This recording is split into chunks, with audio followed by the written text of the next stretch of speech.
बोलो श्री कायनात प्यारे की जय, श्री धाम के धनी की जय। प्रणाम।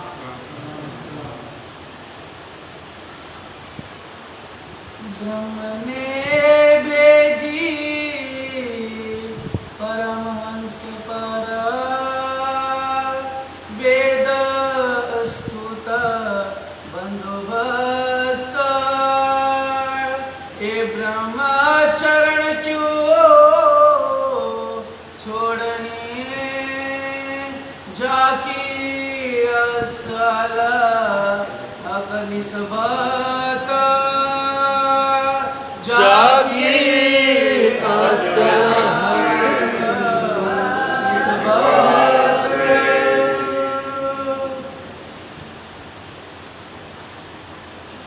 कही आई उपनिषद इन पे,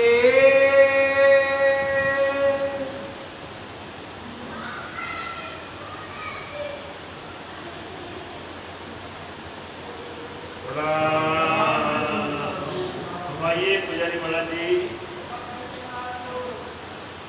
इन पे कहीं आई उपनिषद इन पे महान बुद्धि नसीब सदगुरु आदि स्वामी श्री प्राणा जी महाराज ब्रह्मवाणी में ब्रह्म सृष्टि की महिमा का बखान कर रहे हैं। वेद आए, पुराण आए, उपनिषद आए, संहिताएं आई, भागवत आई, समस्त पूर्व ग्रंथ, आप्त ग्रंथ, आदि ग्रंथ, वैदिक ग्रंथ संसार में आए। पश्चात में अंजील, जम्बूर, तोड़े, खरगान और हदीसें, यानी संसार के अंतर्गत जितने भी धर्म ग्रंथ आए हैं सभी ग्रंथ ब्रह्म सृष्टि की महिमा का गान करते हैं। और सभी ग्रंथ आए हैं तो ब्रह्म सृष्टि के वास्ते आए। इस बात की जानकारी तब तक नहीं हुई जब तक कि तारतम्य ज्ञान का प्रकटीकरण नहीं हुआ। जब जागृत ज्ञान का, तारतम्य ज्ञान का प्रकटीकरण हुआ तो उसे जागृति आई, और जागृति आई तो इस बात की देखा, ऐसा नहीं कि मान के चले कि आए हैं। उन ग्रंथों के अंतर्गत जो सूत्र हैं उन सूत्रों ने पूर्णतः इस बात की व्याख्या की हुई है। वेदों का भी आपने श्रवण किया। वेदों के जो मंत्र हैं वो मूल रूप से ब्रह्म सृष्टि की महिमा का गान करते हैं। और ब्रह्म सृष्टि की महिमा का गान इसलिए करते हैं कि ब्रह्म सृष्टि आएंगी, तारतम्य ज्ञान के द्वारा इन रहस्यों का उद्घाटन करेंगी। इसके अंतर्गत जो छुपे हुए रहस्य हैं उसको दुनिया को बताएंगे, समझाएंगे कि तुम्हारा जो इष्ट है, तुम्हारा जो आप्त ग्रंथ है, तुम्हारा जो स्वरूप है वो स्वरूप काय के लिए है, तो तुम्हारा मूल इष्ट कौन सा है। ये जागृत जब तक जागृत नहीं हुए तब तक दुनिया में है। ब्रह्म सृष्टि संसार में आई, जीव सृष्टि के साथ में रह करके जीवों जैसा व्यवहार करने लगे। जागृत ज्ञान आया, तारतम्य ज्ञान आया, तब उनको अपने स्वस्वरूप का बोध हुआ। वो जो शेर का बच्चा है, भेड़ों के साथ पलते हुए भीड़ के साथ में रहते रहते भेड़ों जैसा कार्य करने लगा। लेकिन जब उसने देखा, मुख अपने दर्पण में देखा, पानी में देखा, हो जंगल के राजा शेर है, भेड़ों के साथ में स्वस्वरूप का बोध हुआ। स्वस्वरूप का बोध हुआ तब उसको पता लगा कि हम तो संग हैं, ये भेड़ है। ब्रह्म सृष्टि को जब तारतम्य ज्ञान प्राप्त हुआ तो उसको स्वस्वरूप का बोध हुआ।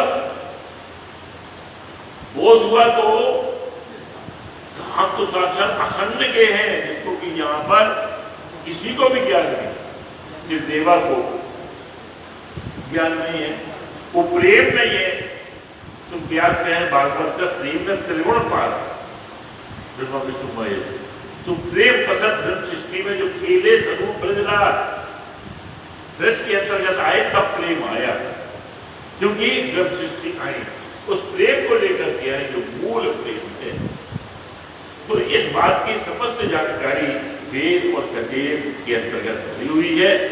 लेकिन ब्रह्म सृष्टि जब आए तो उन्होंने इस बात का उद्घाटन किया कि किस रूप में वर्णन किया गया है। सवाल इस बात का है, ब्रह्म सृष्टि, ब्रह्म अंगना, सुंदर सात, ऋषि, महर्षि, पूर्व ऋषि। अब वो ब्रह्म सृष्टि का स्वरूप जो है उसमें शास्त्रों के अंतर्गत जो वर्णन है उसको कई शब्दों में विभाजित किए गए हैं। लेकिन संसार वाले वेद भाषा के अंदर जो रची मायना असल स्वामी कहते हैं देश और भाषा के चक्कर में नहीं पड़ना, तो असल मायना उसको देखना। अब वो यहाँ रूह लिखा है, यहाँ आत्मा लिखा है, यहाँ ब्रह्म सृष्टि लिखा है, गति में रूह लिखा है, तो लगने लगे टक्कर था। रूह कहोगे तो हमें नहीं पता, तो हो ही नहीं, काफिर हो काफिर। क्यों? उनका भेद, उनकी भाषा, उनकी जाति, उसके अंतर्गत अपनी धर्म की कट्टरता में लड़ाई करते हैं। जुदे जुदे नाम गावी, जुदे जुदे भेष अनेक, जिनको ही झगड़ो आप में धनी समूह का एक, तो वो एक जो है वो कौन बताएगा आपको? जागृत ज्ञान, जागृत ज्ञान। एक ब्रह्म सृष्टि जो आती है संसार में साक्षात रूप से शिवरंजन बुद्ध जिसको कलगी अवतार प्रकट हुए और उनकी भाषा में आखिर जुमा मामले भी प्रकट हुए। ईसा, मूसा, दाऊदे मांगे जमाना, सभी ने इस जमाने को मांगा है कि हमारा पार करना तब प्रकट होना है। उपनिषदों का यहाँ वर्णन कर रहे हैं। इसके पहले वेद का वर्णन किया तो उपनिषदों का वर्णन कर रही है कि कठोर उपनिषद देखो, अध्याय 6 में जो पूर्णतः वर्णन किया गया है कि इन ब्रह्म सृष्टि को पूर्व ऋषि करके वर्णन किया गया है। इन ब्रह्म सृष्टि को देखो अलग अलग नाम, अलग अलग भाषा में वर्णन किया गया है। तो इन ब्रह्म सृष्टि को यहाँ पर जिस प्रकार से कुरान में रूह करके कहा गया है, मोमिन करके कहा गया है, ठीक इसी प्रकार से उपनिषदों के अंतर्गत पूर्व ऋषि, पूर्व ऋषि का मतलब न ईश्वर न मूल प्रकृति, तादित्य क्या हुआ पर भी आदि सनातन। वो कहते थे हरिद्वार में समस्त धर्म के धर्मवेत्ता बैठे हुए थे। उन्होंने सीधी साइंटिस्ट कहा आपका झंडा नया है, आपका ड्रेस स्वरूप अलग है, आपका नवीन धर्म है, अभी अभी 400 वर्ष 200 वर्ष हुए हैं तो आपके धर्म के, हम तो सनातन है। इसलिए अपने धर्म का जाना दो। तो सीधी साइंटिस्ट का आप सनातन है तो पहले आप अपना धर्म का जाना दो, परिचय दो। जब उन्होंने परिचय दिया तो सीधी साइंटिस्ट ने एक एक बात को उन्हीं के शास्त्रों के अनुकूल काटा, उसमें लाजवाब हुए, क्योंकि शास्त्र के अनुकूल है। जिस वेद को मानते वो वेद कह रहा है, तब उनको मानना पड़ा। और फिर जब सीधी साइंटिस्ट ने पद्धति बताई, अपना परिचय दिया, तो उन्होंने हमारा परिचय तो आज सतयुग से पहले से, जब से ये ग्रंथ आए हैं, वेद शास्त्र पुराण आए हैं, वो हमारे ही परिचय तो आया है उसमें। अब आपको पता नहीं है, लोग बताते। तो उसको परिचय दिया उन्होंने, पद्धति जो विज्ञान पद्धति है, उस पद्धति के अंतर्गत इस बात का पूर्णतः निरूपण कर दिया कि ब्रह्म सृष्टि का स्वरूप क्या है। और ये अपना आईडी है, आइडेंटिटी कार्ड है प्रत्येक प्रणाली का।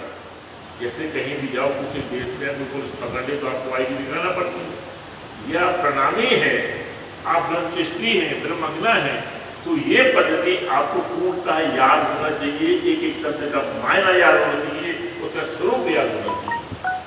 तो कठोर उपनिषद में, उपनिषदों में वर्णन किया गया है ब्रह्म सृष्टि का, उसमें पूर्व ऋषि करके वर्णन किया गया है कि जब ईश्वर नहीं था, न मूल प्रकृति थी, ब्रह्मांड की रचना ही नहीं हुई थी, तब ये ऋषि थे। और ये इसको पूर्व ऋषि करके कहा है। जब समस्त धर्म वालों ने देखा इस बात को, तब कहा कि आदि सनातन तो ये है। हम तो कहते थे हम सनातन है, लेकिन ये तो हमेशा सदैव के हैं।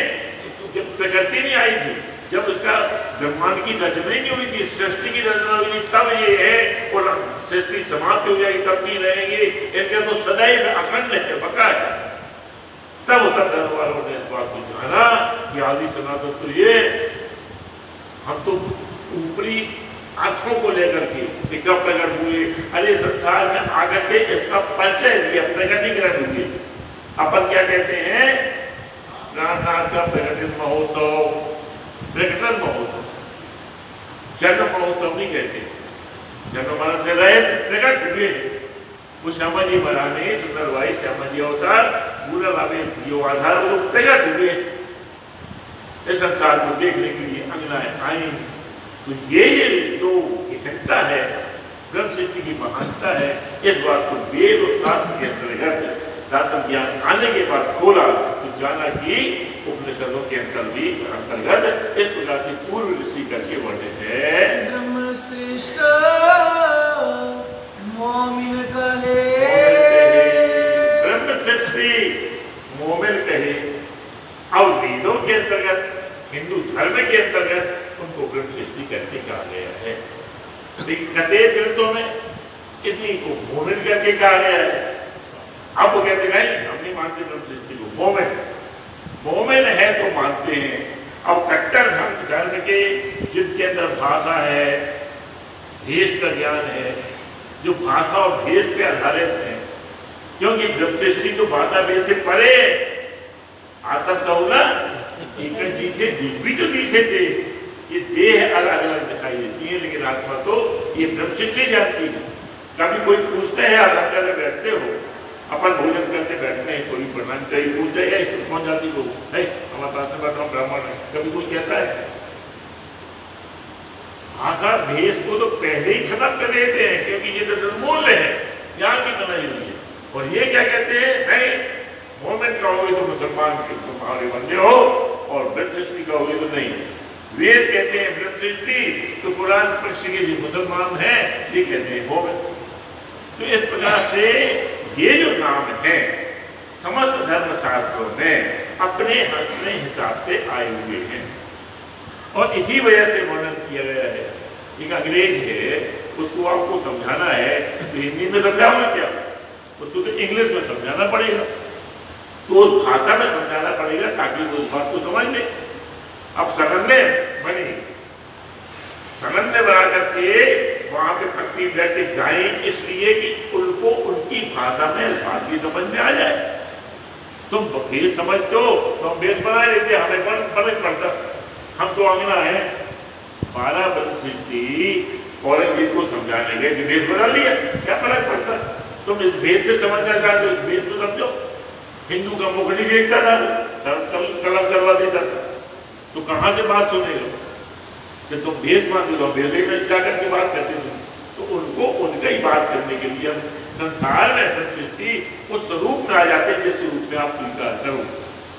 लेकिन ये जो शब्दों के झगड़े हैं, मोमिन का, ब्रह्म सृष्टि का, भाषा का, भेष का, जाति का, फिरका परस्ती का, ये सब ब्रह्म सृष्टि के लिए कोई मायना नहीं रखते, क्योंकि वो ब्रह्म सृष्टि जानता है कि आत्म धर्म एक से हम सबकी आत्मा एक है, श्यामाजी अंग है। ये देह अलग है, तो इस प्रकार से मोमिन जो है वो ब्रह्म सृष्टि करके कहा गया है। वेद कतेब विगत, रूहे लेवे वेद कतेब विगत, जो उसकी विगत है वेद के अंतर्गत और कतेब के अंतर्गत, जो उसकी विगत है, उस विगत का माने गहरा रहस्यपूर्ण, जो रहस्य उसकी गहराई है, वो कौन लेवे? रूहे लेवे। जो रूहे ब्रह्म सृष्टि है वो वेद के अंतर्गत और कतेब के अंतर्गत। वेद मतलब हिंदू धर्म ग्रंथ जितने भी हैं, 4 वेद हैं, पुराण है, उपनिषद है, भागवत, जितने भी धर्म हिंदू धर्म ग्रंथ है, उनके अंतर्गत जो रहस्य छुपा हुआ है, उन रहस्यों का उद्घाटन तात्म ज्ञान के द्वारा एक ब्रह्म सृष्टि कर सकती है, रूहें करती।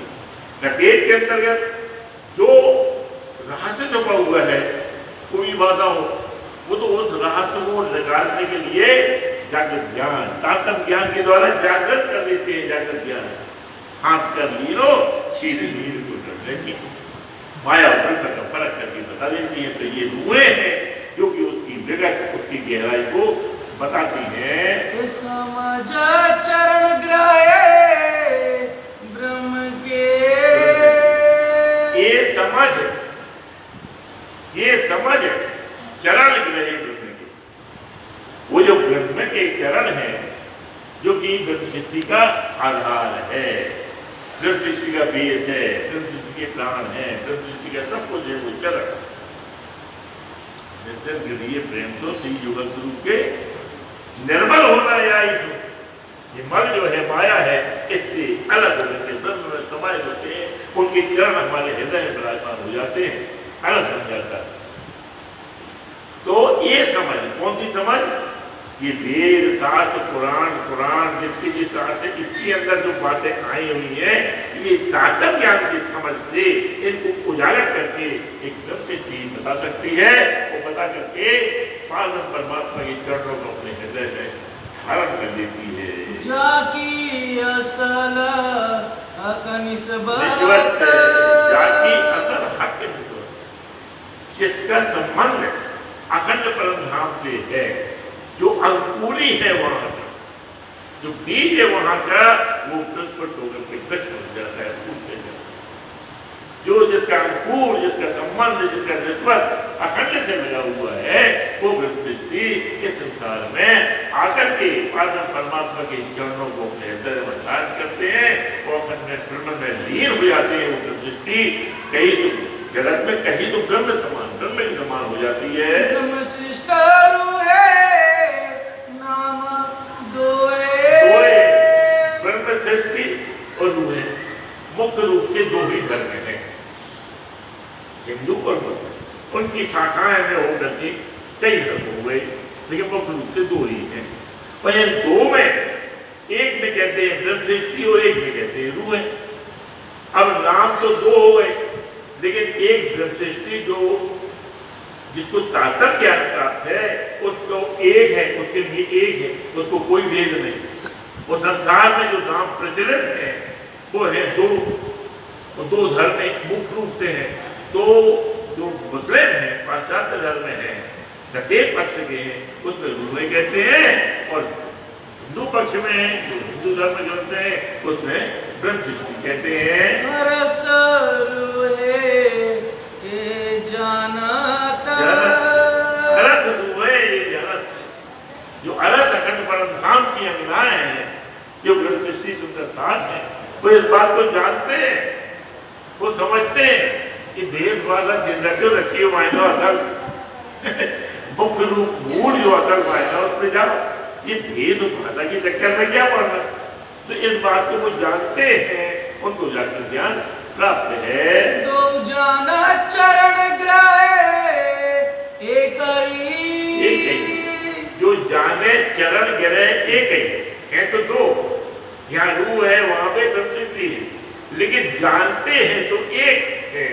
वो एक है इसलिए जो एक है जाकर ज्ञान प्राप्त है, वो राज्य के चरणों को ग्रहण करते हैं, अपने हृदय को अखंड परम धाम बना देते हैं। जाकी असल हक निस्बत, जाकी असल मूल रूप से परमात्मा का संबंध है, वो इसको जागृत होकर हो जाते हैं। बड़े वेद कतेब को, वेद कतेब, पढ़े वेद और कतेब, वेदों के अंतर्गत जो वर्णन किया गया है, तो जो वेद में वर्णन किया गया है ब्रह्म के स्वरूप का जहाँ निरूपण किया गया है, उसको ब्रह्म सृष्टि खोल करके बताते हैं।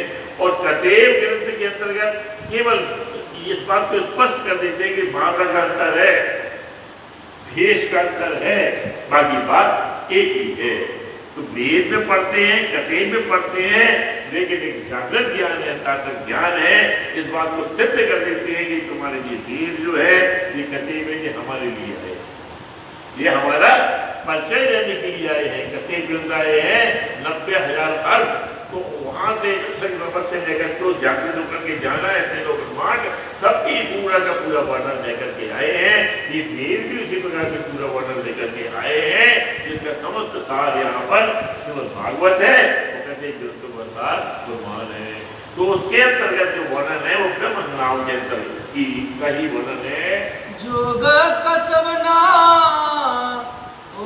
औचत, औचत योग कसम ना हो, यहाँ पर वो साधना की विधियां उसके हिसाब से अपनाते हैं। वेद वाले योग करते हैं, वो योग तपस्या ध्यान धारणा समाधि अपने योग में रहते हैं वेद पक्ष के, और ये करते हैं कसम, कसम जो करते हैं सूफी संप्रदाय वाले, सूफी संप्रदाय वाले पूर्ण रूप से इन सब दिनों को छोड़ देते हैं। 5 दिन है ना, हज, रोजा, नमाज, ज़कात, ज़ियारत, ये दिनों को छोड़ करके कसम करते हैं। बात एक ही है, ध्यान समाधि ये भी करते हैं, ध्यान समाधि वो भी करते हैं, लेकिन वो करते हैं इसमें कसम, ये इसको कसम कहते हैं और ये कहते हैं योग। अब योग और कसम में अंतर है, लेकिन सूफी संप्रदाय विशेष करके उसमें लेकर के, क्योंकि ये तो शरीयत में डूबे हुए हैं, 5 गिनने को लिए हुए हैं, ये 5 गिनने से परे वो करके फिर वो कसम करते हैं। और ये यहाँ पे ध्यान साधना ऋषि मुनि वर्ग जो है अपनी योग विद्या से पूरा एकाग्र होकर के ध्यान करते हैं। दिल अरस किया जिन कदमों, ये अरस किया जिन कदमों, जिन चरणों के प्रताप से, अरस तुम्हारा मेरा दिल है, तुम आए करो आराम, सेज बिछाई रुत रुत के, यही में तुम्हारा विश्राम। इन चरणों को अपने हृदय में स्थापित करके ये ब्रह्मंगना जो अरस बना देती है, वो सच्ची अंगनाएं हैं, उनका संबंध सीधा सीधा अखंड परम राज्य प्राप्त से सदैव चलता रहता है। ना आवे बिना हक निस्बत, ना आवे बिना हक की निस्बत, जो हकीकी जिनको पर निस्बत होगी, संबंध होगा, जिनका अंकुर होगा, उसी को ही चरण आएंगे उनके अंदर। उन्हीं का हृदय अखंड धाम बनेगा, रस बनेगा, जिनकी से निस्बत जो वहां के अंकुरी हैं। दिल अरस काया जो मोमिना, दिल अरस कहा जिन, इस दिल को अरस बना दिया, अखंड परमधाम बना दिया। कितनी बड़ी बात है।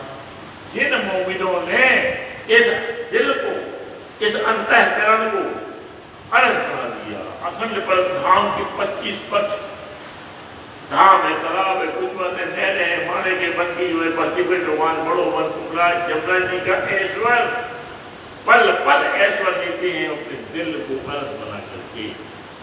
ये है सच्चा उनका योग, और ये है सत्य उनकी कसम। वो निस्दिन अस्त पहर तोसत घड़ी प्यू प्यू प्यू प्यू प्यू करती हमेशा चितवनी में डूबे रहते, संसार में रहते हुए भी संसार का प्रत्येक कार्य करते हैं, लेकिन उनका पल पल एक चितवनी चलती रहती है। वो चितवनी कहाँ की अकड़ी। दुनिया के विधानों को देखो, हम गए देवी के मंदिर में, वो है ना वो आरती, वो आरती है ना उनकी, वो आरती गाते हैं देवी के मंदिर में, हम देखते रहे।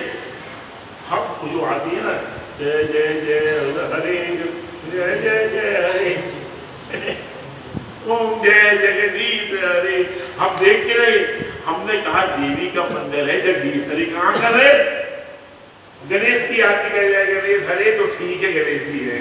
हमने ये अनुभव किया है कि उनकी जो विधान पूजा पद्धति है वो केवल दिखावी जाहरी है, और यहाँ पर कोई भी पटना हो, जुगल स्वरूप सब साजे सिंहासन के ऊपर विराजे, नाचत देश बरावत के भी हंसे लालन मुक्त। यानी हम परिक्रमा गाए, हम स्वरूप पढ़े, हम भोग लगाए, हमारी पद्धति पूरी चितमनी चलती है। चितमनी प्रातः काल आवली वाला से लेके पढ़ावनी तक की जो हमारी पूजा है वो पूर्णतः अखंड परमधाम में पल पल एक एक पल हम लगे रहते हैं, चितवनी में डूबे रहते हैं। और उनका हमने पूछा, कहते नहीं वही देवी है, वही लोग जगदीश है। हमने जगदीश की आरती कर रहे हो, देवी के हमने पूछ लिया आरती की बात, ये वहाँ की बात है, नैनीताल में क्योंकि उसमें गए थे, तो देवी देवी देवी देवी के मंदिर है वहाँ पर पूरा नैनीताल तक। मेहरगढ़ में अपना मंदिर है ना बीच में, तो वहाँ देवी देवी के मंदिर है। तो वह आरती हम खड़े हो गए देख करके, आरती हो रही है। फिर मैं उससे पंडित से कहा, कहते अरे वही जो देवी है, वही जगदीश है, वही सारे वही सब करके और हमारे यहाँ आवली वाला से पढ़ाने तक राज्य महाराज की चितवनी ही चलती है। तो इस प्रकार से संसार वाले संसारिकता से चलते हैं, लेकिन मोमिन तो अपने दिल को अरस बनाए हैं, वो अरस में डूबे रहते हैं। सो दिल नाजी पाक उम्मत वो दिल दिल नाजी पाक उम्मत, इनका दिल जो मोमिन है उनका दिल कैसा है? नाजी। एक है नाजी फिरका, वो 72 है नारी है, 3 हो गए 73 तक। तो ये नाजी जो है वो कौन है? इंद्रिय निग्रह, इंद्रिय निग्रह प्रैक्टिकल।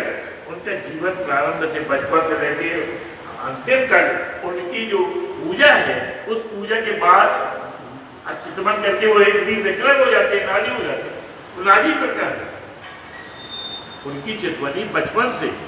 अभी बच्चा आएगा, उसको घर में खाना कब मिलेगा? अभी दिखाई नहीं, 2-4 बच्चे दिखाई देंगे। वो घर में यहाँ पे दाम मोहल्ले में कोई बच्चा घर में स्नान करेगा तो सीधा भागता आएगा, प्रणाम बजाइए, प्रसाद देगा, परिक्रमा लगाएगा, फिर घर में खाना उसको मिलेगा। 5 चुपाई वहाँ पे पढ़ रही है, सभी लोग पूजा घर में करते हैं, वो पढ़ेगा बैठ करके। पढ़ना नहीं आता तो सुनेगा। मतलब कहने का ये है, अभी वो कुछ बोलना सीखा है उसने, अभी उसने बोलना सीखा है, उसकी चितवनी शुरू हो गई। तो ये है नाजी। और कैसा है? पाक। ये बच्चा पाक है, पवित्र है, बचपन से पवित्र हो रहा है, बचपन से पवित्रता भर रही है उसके अंदर। ये है नाजी पाक दिल। ये पाक दिल है, वो नहीं है कि वहां पर चौका दो, बर्तन दो, कोई बढ़ाओ कोई खेत का के जो न प्रेम न हो, दूसरे कहाँ जाने बहुगे। पवित्रता बताते तो लकड़ी धो करके जल को करते। अरे वो श्री सदगुरु महाराज भी करते थे, लेकिन प्रेम में डूब जाते थे। मेरे पिया मेरे धनी, प्रेम में डूब करके। वो ये प्रेम का कोई मतलब नहीं, जो दिखावा कर लिए पूरा करते हैं, इस प्रकार से वो पाक नहीं माने जाते हैं। पाक तो ये रखती है, नारी फिरका है, जो जिनके अंदर पवित्र बचपन से इनकी चितवनी में दिल पाक हो जाता है। और इलाज ना इल्म कोई, और इलाज ना इल्म, ना इलाज ना इल्म कोई। इनके लिए कोई भी इलाज नहीं, ना कोई इनका इल्म है। इनके लिए परमात्मा के लिए अनन्य प्रेम है ही नहीं। 9 प्रकार की भक्ति में डूबे हुए, अनन्यता है ही नहीं। लकड़ी धोते हो, चौका लगाते हो, देखते रहो बड़ा शब्द साफ है, और वो गाली देते जाते हैं, पूजा कर रहे, आरती कर रहे, तो चुप रहो, फिर थोड़ा बड़ा है चुप रहो। वो आरती कर रहे हैं, लेकिन उसमें मर्द भी हो रहे हैं, वो बोलते भी जा रहे बीच में, व्यवस्था भी करते जा रहे हैं।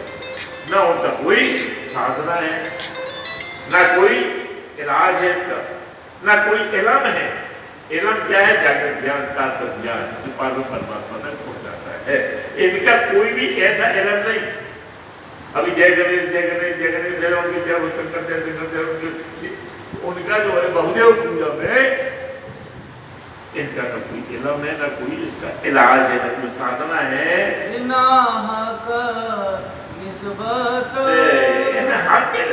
लेकिन एक ग्रंथ शिल्पी है जिनके अंतर्गत, जिनको वो इल्म अखंड परम धाम का है, और ये इनकी साधना योग विद्या सब चितवनी है। इनकी जो है निस्बत अखंड परम धाम राज्य महाराज से है।